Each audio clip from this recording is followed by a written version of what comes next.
Guys, ఎలా ఉన్నారు? అందరూ బాగున్నారు కదా? నేను చాలా చాలా బాగున్నానండి. ఈ రోజు నేను చెమటలు కక్కుకుంటూ చాలా కష్టపడి చాలా ఇష్టంగా ఏం చేశానంటే గులాబ్ జామున్. గులాబ్ జామున్లు ఏముందిలే బాగా అనుకుంటున్నారా? ఇది వచ్చి బెల్లం పాకంలో వేసిన గులాబ్ జామున్లు అండి. చక్కెర పాకం వేయలేదు. ఇదైతే నేను ఫస్ట్ టైం అస్సాంలో చూసాను అనమాట.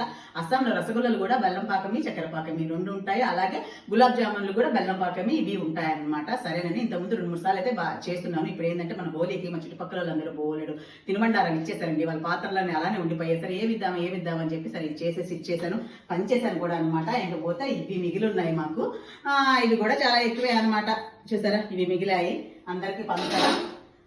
టేస్ట్ అది చాలా బాగుంటుందండి. అంటే ఎలా చేశానని లాంగ్ వీడియో అప్లోడ్ చేస్తాను కదా, ఆబ్వియస్లీ అందులో చూసేయండి. ఎలా చేసేది ఏముంది మాకు తెలియదు అనుకోవద్దు. ఇది రాని వాళ్ళు కూడా చాలా మంది ఉన్నారు తెలుసా. గులాబ్ జామున్ కేక్స్ సరిగ్గా రాని వాళ్ళు ఉన్నారని నాకు ఈ మధ్య తెలిసింది. మా వెంకటలక్ష్మి కూడా రాదంట. అలాగే మొన్న ఈ మధ్య కూడా ఇంకొకళ్ళు ఎవరో చెప్పారు. సరే వెంకటలక్ష్మి అంటే వదిలేయండి, ఇంకా అలా రాని వాళ్ళు చాలా మంది ఉన్నారనమాట.